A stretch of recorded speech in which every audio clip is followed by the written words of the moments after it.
Hi, this is Gurasi Singh, and you're listening to my Thick Accent podcast.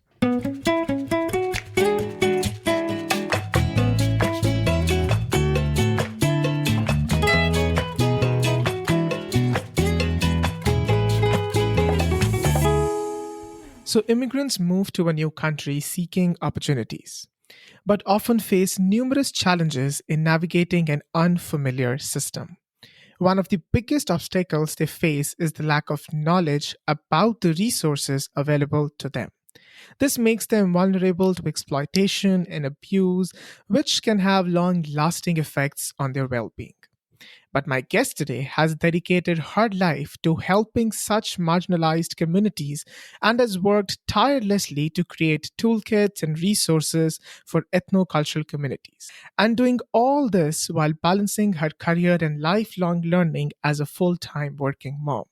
Let's learn more from her about the transformational journey she has been on and creating the resources newcomers can lean on. Please welcome Sheeba Vijayan. Hi, Gracias. How are you? I'm great, Sheeba. Welcome to the podcast. I'm very excited for this conversation.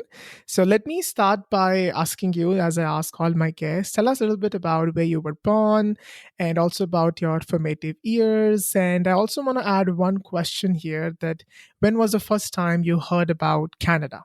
That's the most interesting question when I heard about Canada.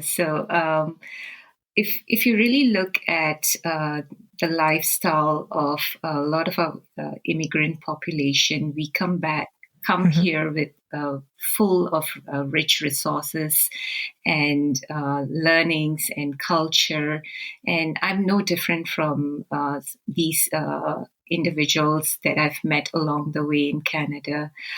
I grew up in Singapore, and that's a multicultural country. And it was an amazing journey for my childhood, bringing my rich culture to this beautiful country as well. I was lucky in a sense that my parents were very much involved with community as they were dedicated to bringing up their children. They were also immigrants from India to Singapore. Hmm. So that was one of those journeys that helped me to settle and integrate in Canada as well. And the beauty of Canada, which is similar to Singapore, is the multiculturalism. And Yeah. having grown up appreciating the different cultures, it helped both myself, my husband, and my kids to embrace the culture in Canada. And Mhm. one of the things that I brought along with me is my love for understanding the ways in which people grow up in an environment by taking into consideration what's available in terms of resources, and that goes all the way down to how you cook your food, how you take Yeah. care of yourself, how you live a healthy life, and how do you adjust your cultural and traditional food and lifestyle based on what you can get from that new country. And that's Hmm. what my mom did. Like a lot of her cooking was sort of adjusted to what she could find in Singapore. Mhm. And the funny part of it is, all the while I thought this is the way people from Kerala eat, until I met Keralites who said, "This is not Kerala food." I was like, "What?" I grew up with this food. And that's when I realized that my mom actually used her own creative and innovative thinking to give us the dishes that she uh, thought was the best way to continue with our culture and tradition. So Hmm. that is something I sort of share with a lot of people who move to Canada, that Mhm. don't be afraid of trying different ingredients, don't be afraid of trying different ways of adjusting to a new lifestyle. Keep your cultural identity, but grow with what you have and leverage on those resources that you have access Hmm. to. So yeah. Yeah, I love that. Love that example also that you gave regarding the food that your mother used to cook. Tell me, since you mentioned that they were immigrants, so was there at any Mhm. point, like I was speaking to somebody whose parents were from Vietnam, but they were living in Russia, and she was born in Russia, and she at some point was feeling not belonged in either of the cultures. Was there at any point you felt that way, that you don't belong to the Indian culture, neither the Singapore culture, even though it is like a very multicultural place? That's a great point, Gracis.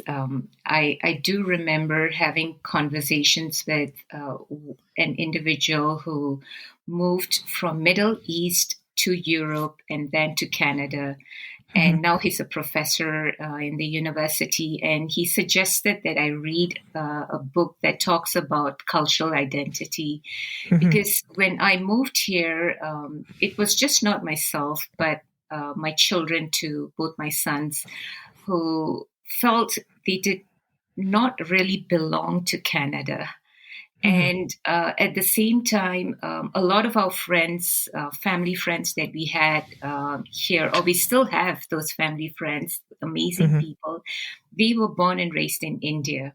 So we couldn't mm. identify with a lot of conversations when we had family gatherings because we all grew up in different places, but we were all from Kerala. And then we Yeah, started asking ourselves, well, we don't really know much about India, but we are Indians by origin. yeah. And no one here, we don't have anyone from Singapore who's a family friend. And we began to even lose touch with our Singaporean identity. Hmm. And just like the individual that you spoke to, then you begin to ask yourself, like, I'm not exactly a Canadian yet because I'm still learning about Canada culture. Yeah, I don't fit into the Keralite culture because I didn't grow up in that country, and I don't have yeah, Singaporeans here to share that culture. yeah. Right? So we are like sort of adjusting and enjoying this journey. Mhm, And every trip that we go back and visit Singapore, we realize how Canadian we are. That's the hmm. beauty of it. We're like, how Yeah, can you Singaporeans say this? Like, that's not right. You can't yeah, do this in Canada. And they say keep your Canadian culture there. Just be a Singaporean when you're here. So yeah. yeah, yeah. So it's interesting. Yeah, Yeah, I think it's a tough spot for me also at times where, like, even though I would not say that I'm pretty Canadian, I'm not, but it's like when you are here, you are too Indian for people. And when you are in India, you are too Canadian for people. yeah, So where do you actually belong? You're somewhere in the middle, which is like a nowhere. So that yeah. happens. Very, very, very interesting conversation. So I remember you also shared that, whenever you are addressing a group or just having conversation with somebody, the topic of accent comes up, and then the history behind the accent is also shared. So please share that with us as well. Yeah, that's really interesting because when I joined my first job, people were wondering, like, you don't sound like an Indian. Like, where are you from? So Hmm. it's a long story because, as I've mentioned, my mom and my father they moved from Kerala to Singapore. And my mother, though she did learn basic English, those were the days of colonization, so they do have to Hmm. learn English, but they only communicated in Malayalam. That's my mother tongue. And when I was growing up, that was the only language that we speak at home. Though my father do communicate in English in his workplace, but never at Hmm. home.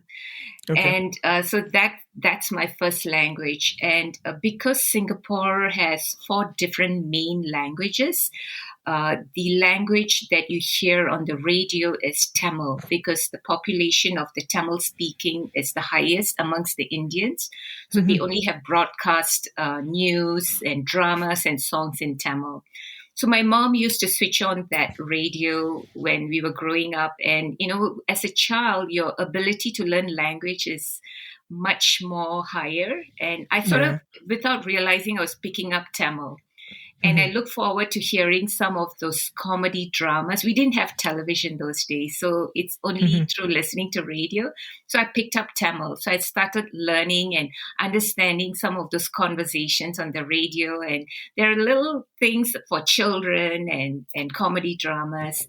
Yeah. And when we go out, because it's a multicultural country and not many Singaporeans knew English, so when we go out to shops, what the different cultures, how they communicate is they use Malay as the language between Chinese and Indians and Malays.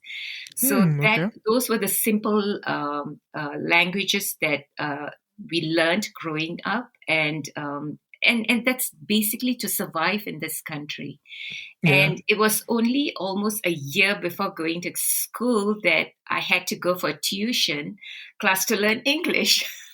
And that was also a funny story because I still remember my first day going for the tuition. It was someone who lived in that apartment. She used to be a teacher in Malaysia and she moved to Singapore.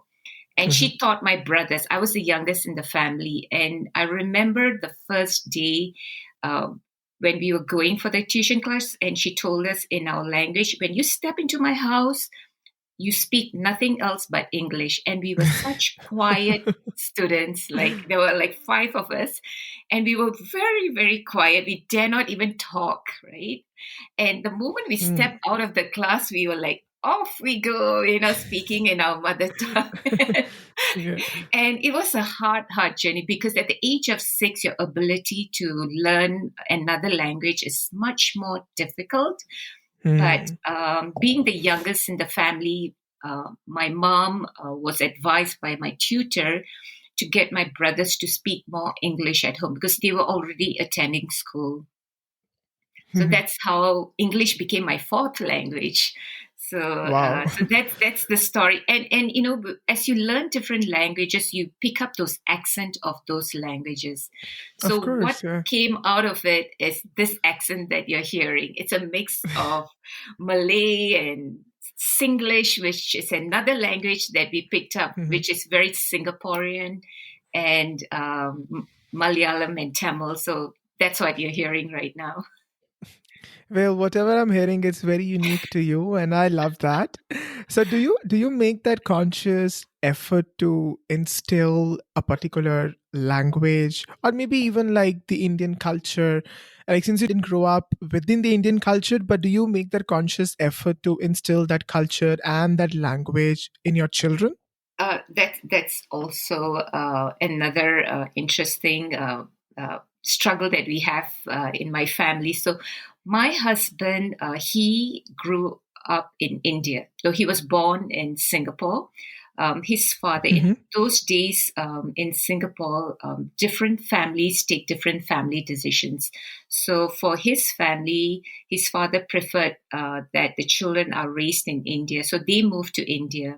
So he picked up Malayalam, and his language ability in Malayalam is really strong and very grounded based on his education there.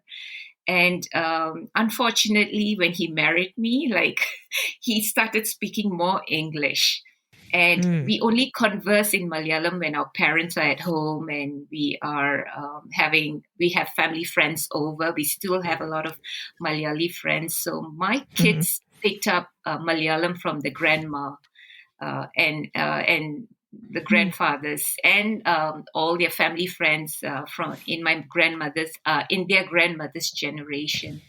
So, but my kids, what they learned in school was Tamil. So they are more grounded in Tamil as opposed to Malayalam because they had that as one of their school curricula.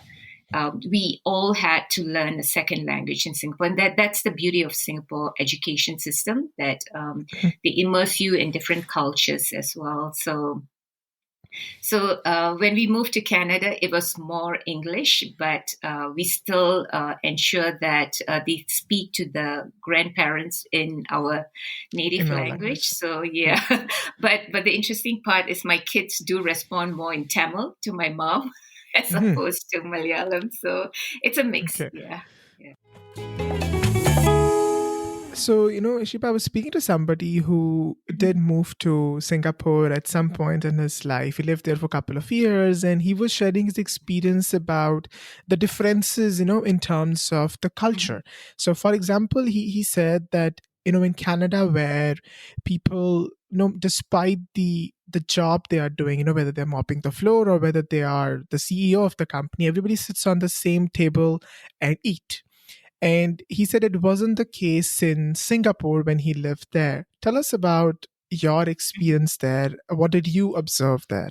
I guess in Singapore, growing up, it was different for me in a sense that it's more of a community uh, spirit that I grew up in. And Hmm. I wasn't really exposed to the business world growing up. And Hmm. when I married my husband, he was working in the business district, and Hmm. my career took me in the path of more into the community world. And I do remember times where sometimes I meet him at his workplace just to have a couple time together. It's totally different. Hmm. As a I guess an Asian culture, hierarchy is one of the things that we observe, Yeah. and I do see that there is great difference between working in a very community spirited place as opposed Hmm. to the business district. It wasn't just my way of lifestyle. Like I I guess I was more immersed in the community development world, and I have Hmm. different views of that. I guess another thing is that because we bring in our culture of hierarchy into our workplaces as well as our personal life, that translates out to what people see as happening in the Hmm. different parts of Singapore.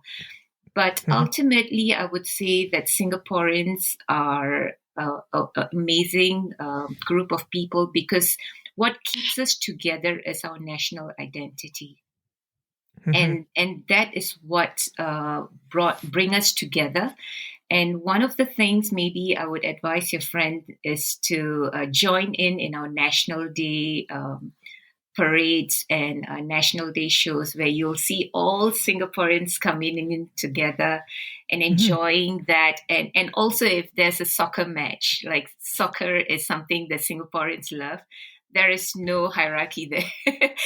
Everyone comes Okay. in and they cheer for the teams, and I guess it's different and in different settings in Singapore. So maybe he Hmm. may have seen certain settings that unfortunately the hierarchy takes place in that particular setting. Yeah. Yeah.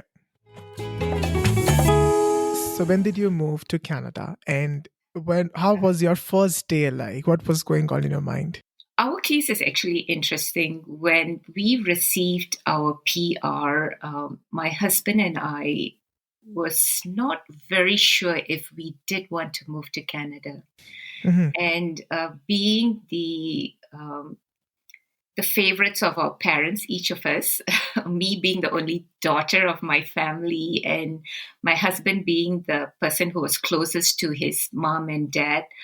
They were very disappointed that we made a decision like that. And they told us, think about it, like, don't rush into this. You need to know if that is the place for you. So what we did is we came here as a couple on in the month of January, end of January. So we came to Calgary. So because my husband did his homework and he said Calgary is the place to raise our kids.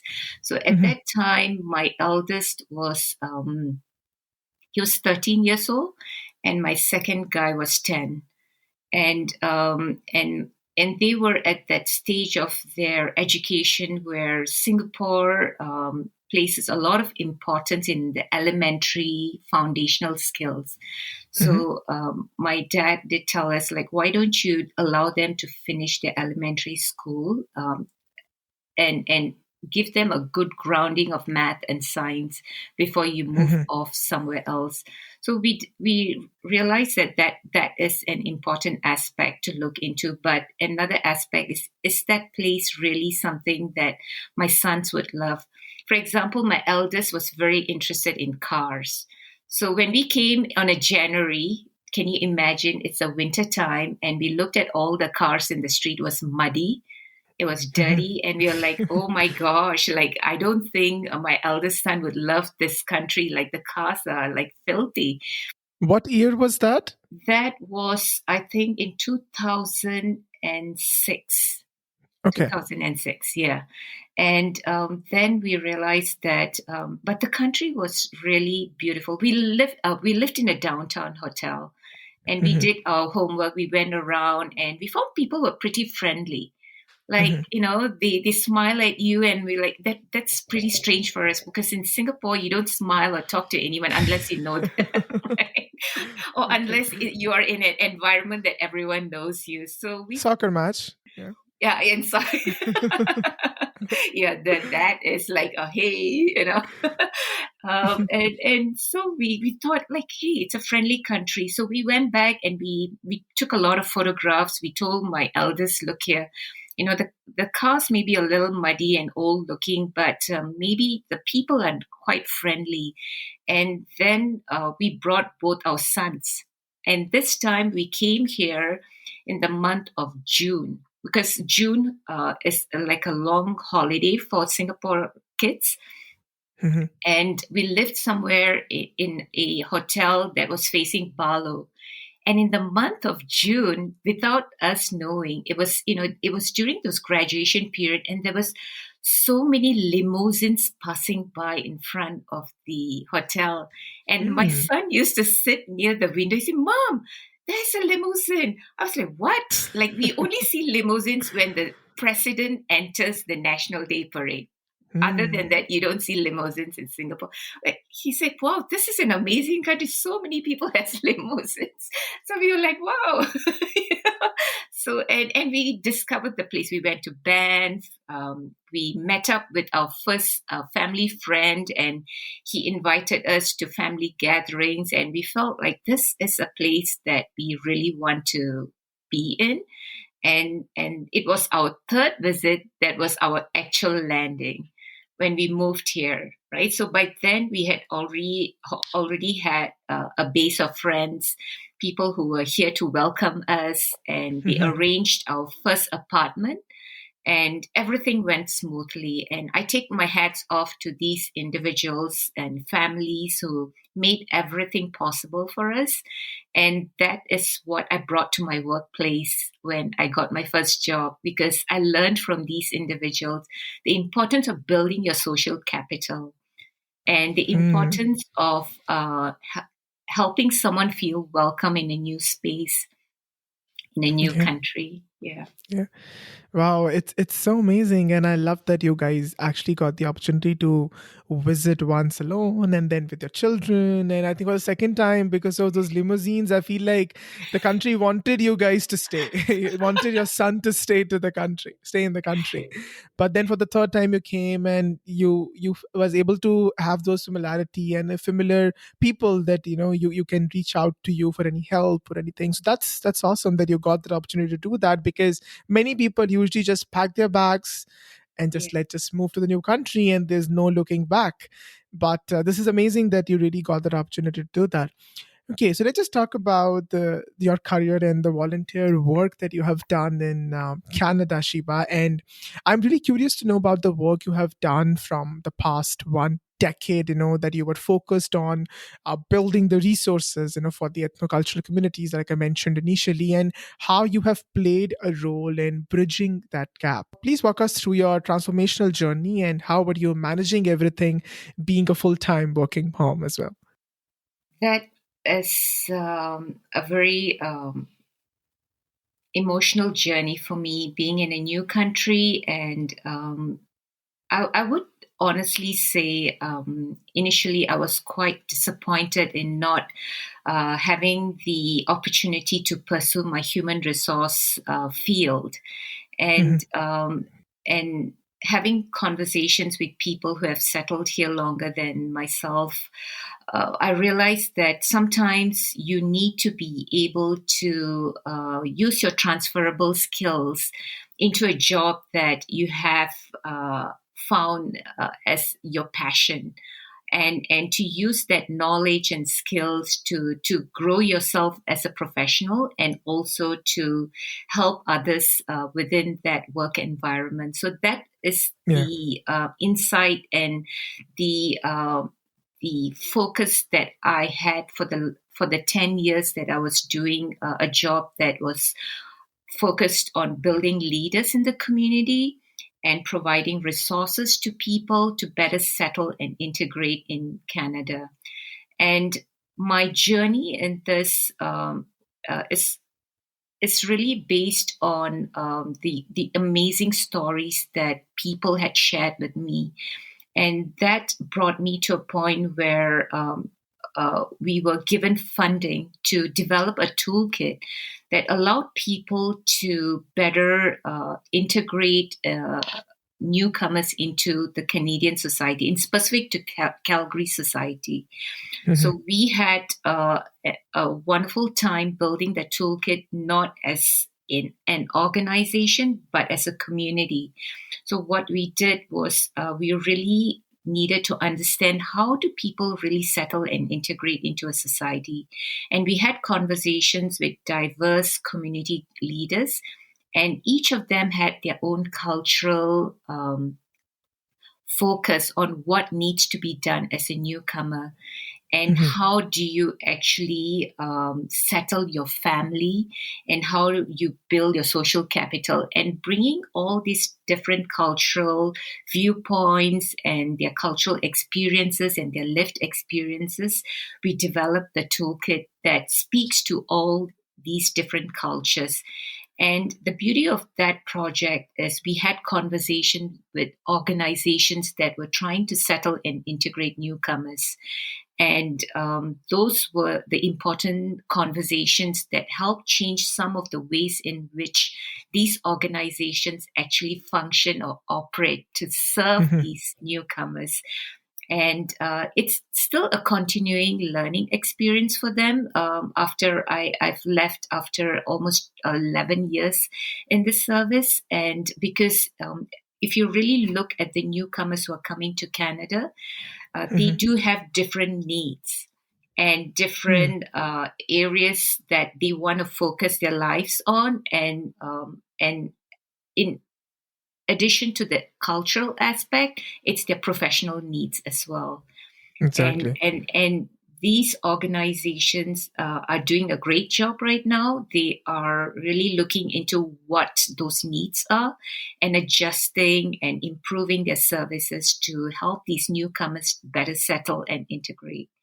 So I Hmm. guess we were the pioneers in really involving community in that discussion, and not just designing services because we feel that this is what the people need. It is really bringing the voices of the people in the decision to design and develop programs, Hmm. and being pioneers in that. I really brought that into my professional life, and to grow up as a professional and to set my pace in what I want to do in the future moving forward. And this work was specific to the province of Alberta, or are these resources available for other parts of the country as well? What we did is we uploaded these toolkits. So we had conversations with more established organization in Edmonton. They do Okay. have a program, but there's that specific program is focused more on healthcare. So what we did Hmm. is every aspect of a newcomer, and having those toolkits up in the website, it's accessible to anyone to take those toolkits and to use them if it's relevant to their community or the province that they're in, or even in different countries. Because when I went back to Singapore, I always visit my former workplace and I share with them what we do here in Canada. And so my executive director there, he shares with us the new tools that they have done and developed, and I learn from that too. And we sort of have that international exchange of ideas and what is best for the community. So so everything is borderless now, right? So that's the Yeah, beauty of it. absolutely.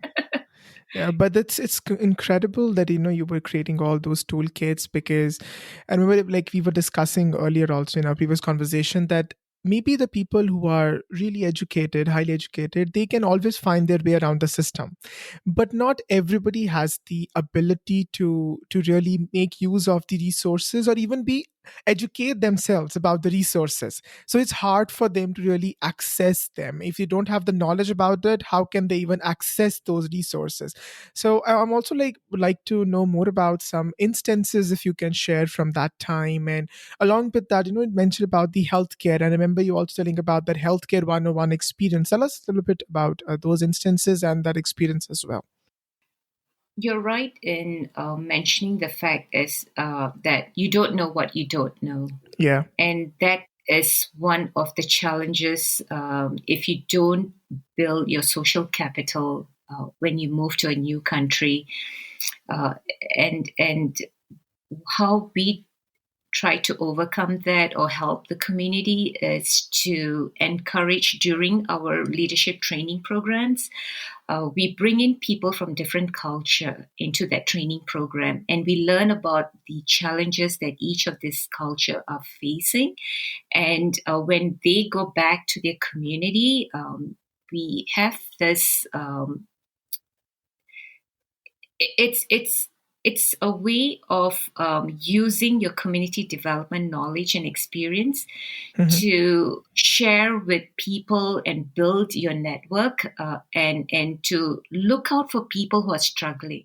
And even if you are in a grocery shop, have that conversation. Sometimes you do know someone who's new to a country, Yeah. right? And have that confidence to have that conversation. Hi, how are you? And is there something I can do to help you out? And sometimes, as a newcomer, that is that opening statement that allows them to build that confidence to ask people, like, I'm struggling in this. Like, is there something that I can access? Is there a service? So that's how we build leaders in the community. And we translated it down to not just adult leaders, but we reached out to youths as well, because one of the spaces that we found newcomers were struggling was in the school system. So we had conversations with youth leaders, and we helped them to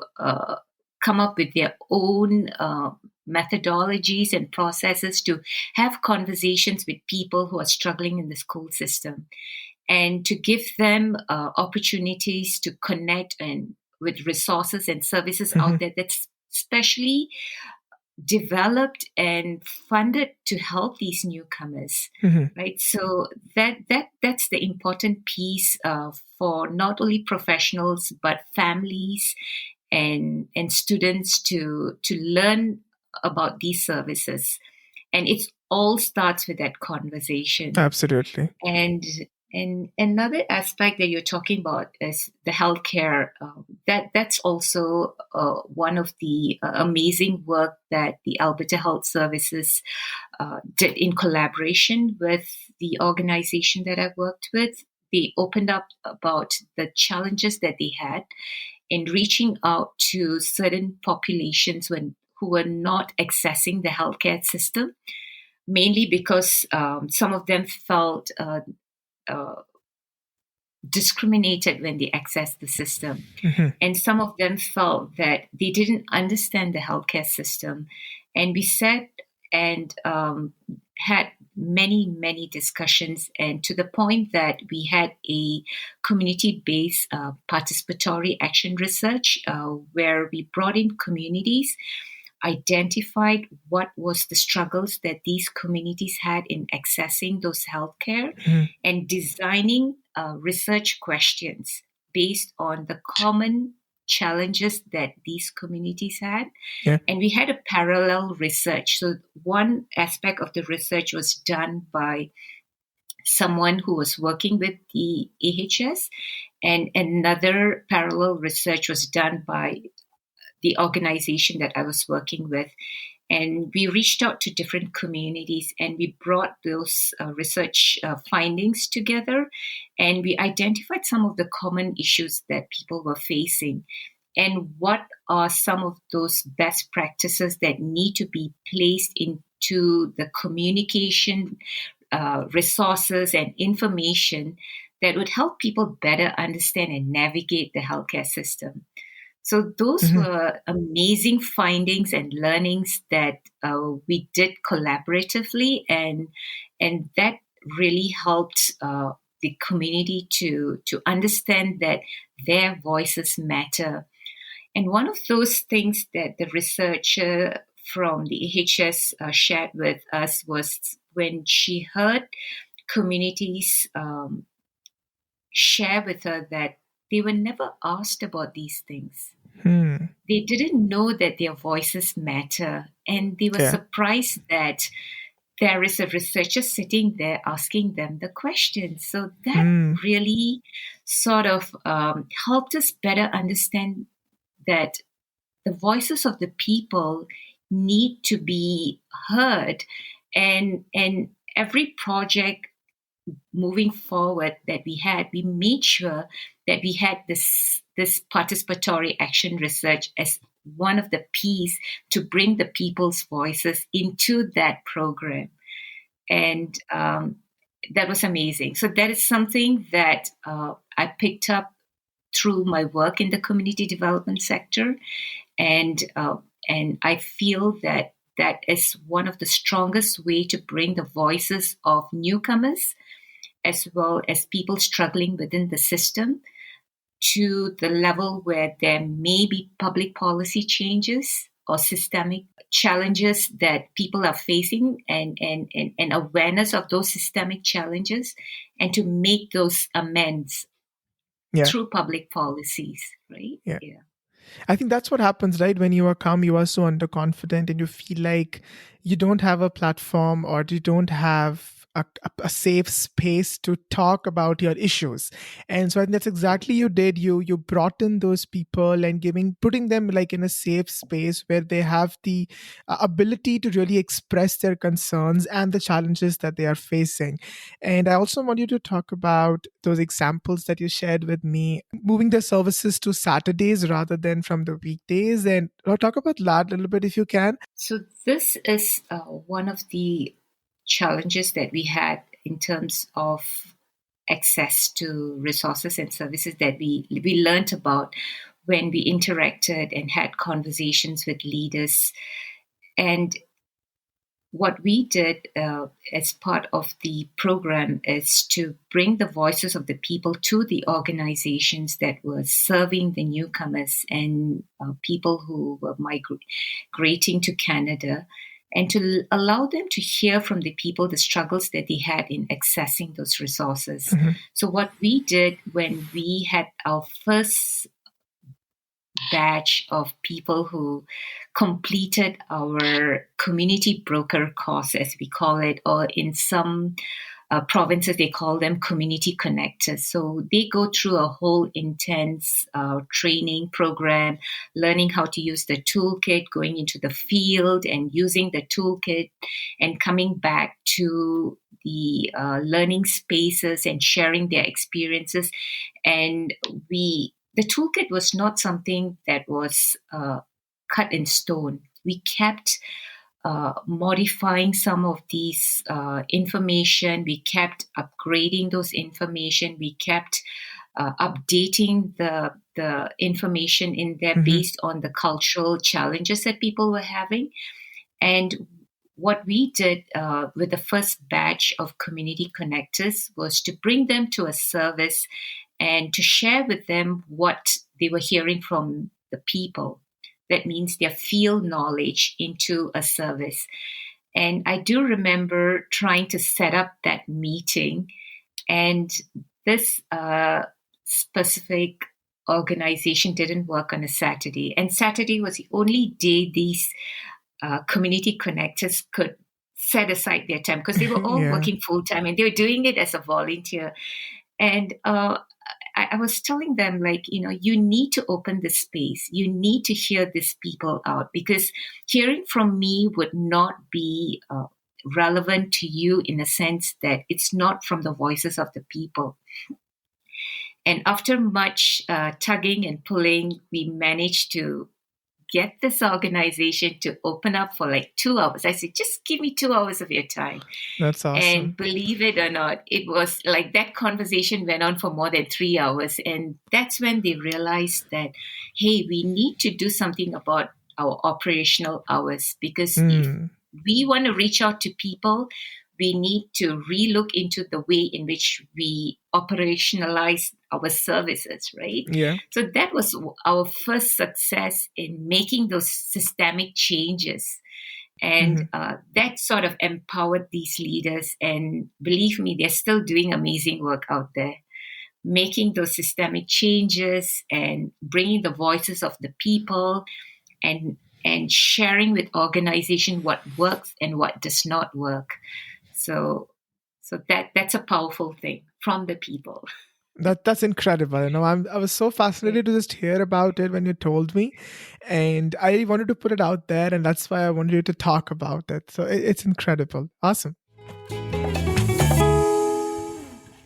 Okay, Shiba. So let's just pivot towards ideas to center. The Mhm. service that you provide to help organizations be better prepared for the ever evolving work landscape and challenges of tomorrow. So tell us a little bit about that, the initiation of it, and what are the other services that it provides. So, Ideas to Center is something that is really passionate in terms of the learning journey that I've been through, not only in Canada, but in Singapore as well. Hmm. What I realized is that as individuals or professionals or leaders in business world or in nonprofit world or Hmm. in the government agencies, one of the struggles we have is really building the trust of the community, of people who work in the workplace setting, Yeah. as well as the societies that you're trying to reach out to, or your customers per se. And building that trust really depends on an organization understanding and recognizing their role in a system. Hmm.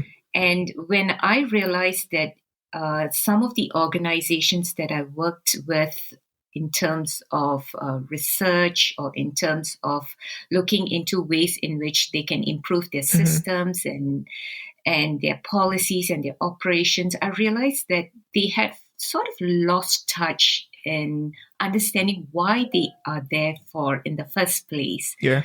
And that is why I founded Ideas to Center. It's really to help professionals and leaders build their skills to develop a more resilient organization and a resilient organization that taps on their team's strength and experiences. And in Hmm. particular, the diverse perspectives that people are bringing to your organization. Hmm. And that relates to the biggest system that you're serving. So that's the beauty, I think, of those diverse perspectives because as an organization, we all want to grow. Yeah. We want to reach out to as many people, and we don't want international boundaries to be a boundary. We want to Mm. know more about how our services or products can reach out to the individuals who have not heard about you, and you want to embrace them into your organization. Yeah. Um, and that is important only if you understand why you are there as an organization, your role in that Mm. bigger system. Yeah. Yeah, yeah. And I remember you also sharing this thing that an organization's ability to resonate with society is rooted in its purpose. So that's exactly you help them figure them out. So where can one connect with you if anybody wants to reach out to you? Our service is more specific to coaching, and that would include individual coaching as well as group coaching. And we use a lot of research based tools. And the best way to reach out is through our website, Hmm. which is www.ideastocenter.com. And we also do professional development where we look at ways in which we can increase people's understanding of the emerging strategies to engage those diverse perspectives. Hmm. And that is specific to the organizational need or to the professional development needs of the individuals or a group or an organization. Hmm.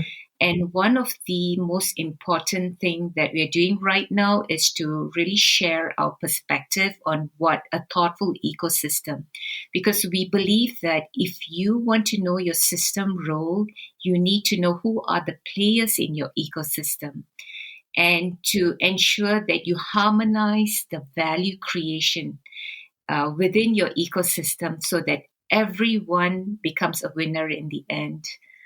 And Absolutely. that is the beauty that we want to bring into this world. And that's what Ideas to Center is all about. Yeah. Amazing. So to contact Sheba and her team, all the links can be found in the show notes.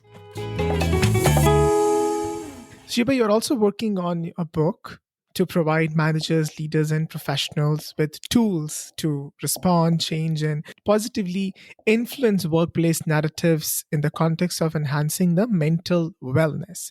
Talk a little bit about that also, and when can we expect it to be out? I would say this is the most amazing journey of setting up Ideas to Center. It's really bringing the stories and the experiences as well as the field knowledge and the research that went into the tools that Ideas to Center is using as ways in which we can better coach individuals and groups. And this book is really a discovery tool. I would call Mhm. it more of a tool Mhm. with my experiences with toolkits. And that's always a joke with a lot of my friends. You're a toolkit person, you know. And, and because I believe that people need to use guides to build something that's meaningful for them.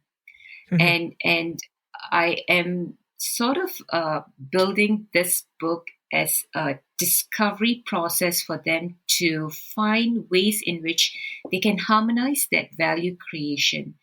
And the most important aspect of this tool is to help them develop a deeper insight Mhm. into what success and growth means for them.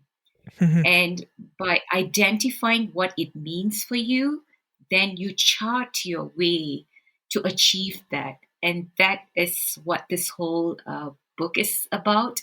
And in terms of timeline, I'm looking at early August Okay. as the timeline. Okay. Awesome. Thank you for sharing that, and definitely looking forward to the book. Okay, Shiva. So now we are in the final segment of the podcast. I call it Beneath the Accent because we are knowing each other beneath the accent.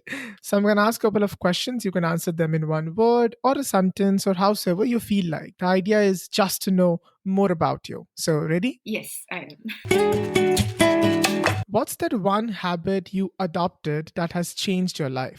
I would say it's having the confidence to talk to people that I don't know, and just to Hmm. have a safe space for myself and for that individual to build our network. So that is something that I've built up in terms of a new habit Hmm. to reach out to as many people as possible. Is there something you recently bought and you now regret? I guess I I'm not much of a shopper. I'm more of a book person, and Okay. I don't regret any books that I bought, but maybe in terms of regret would be stocking up too many groceries in my house. Okay. Just because it was the winter season, and now that Yeah. we look at all these packets of different type of beans that because we are vegetarians, my husband and I'm like, what Yeah. do I do with all these beans? Yeah, Okay. Interesting. So, what's the most expensive thing you own? I would say my house. Okay. So, Yeah, what's the most expensive thing you would like to own? if it's possible, my own jet to fly to Okay. places that I really love to, like, North America and South America, wonderful Hmm. places to visit. So if I had that jet, I can just take a weekend off and go there, spend my time, and come back to Calgary. Awesome. Love that. Okay. So, what's next on your bucket list? My bucket list is to reach out to more people and to uh, involve more people in my new venture, Ideas to Hmm. Center. And in fact, I'm excited to say that I reconnected with a friend in Turkey, and she's Hmm. excited to join me in this journey itself because she sees a need in Turkey for people to better understand the system's role, and we're going to have more conversations. So that's in my Hmm. bucket list to reach out to my friends across different international borders and to have Hmm. ideas to center make more meaning for people's life and help organizations to grow and sustain that growth. Yeah, So, who's your go to person? I would say my husband. Like, he is the most Hmm. amazing, supportive person who really encouraged me to start Ideas to Center because he believed that there is so much more that I could do for organizations and people out there. Hmm. And and my sons, they brought the youth perspective into this. Hmm. And when I met their friends, they were saying, "Yes, this needs to be done. Please do it." And so these are the individuals that are my go-to people in mapping out my future and the Okay. excitement of doing something new and meaningful. Yeah. So, are there any movies that you like to watch over and over again? Oh yes.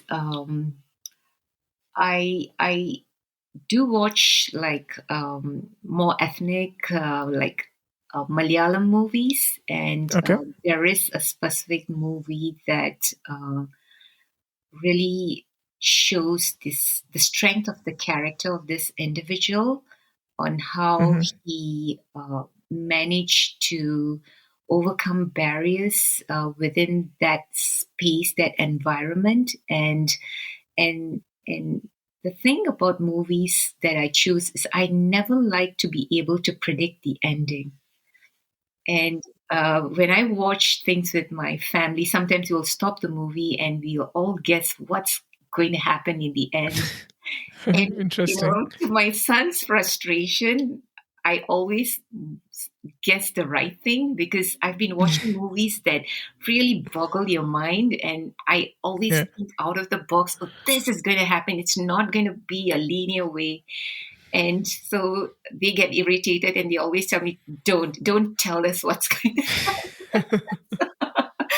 So, yeah. So the type of movies I choose is like, if it's an ending that I never predicted, I'm going to watch that again and find out why. How did I not guess that? Catch that.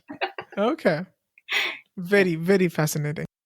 So, if you could have one superpower, what would it be? that would be to make people happy. I think happiness is something that I found sort of deteriorating even after the COVID, especially. Hmm. And if I could make someone smile and laugh like what I've done for you today, Mhm.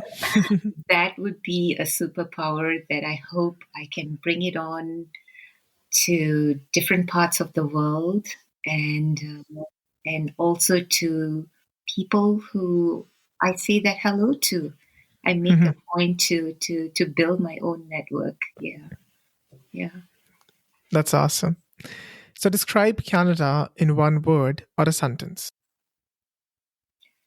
Canada is a place where you build your future by focusing on your strength and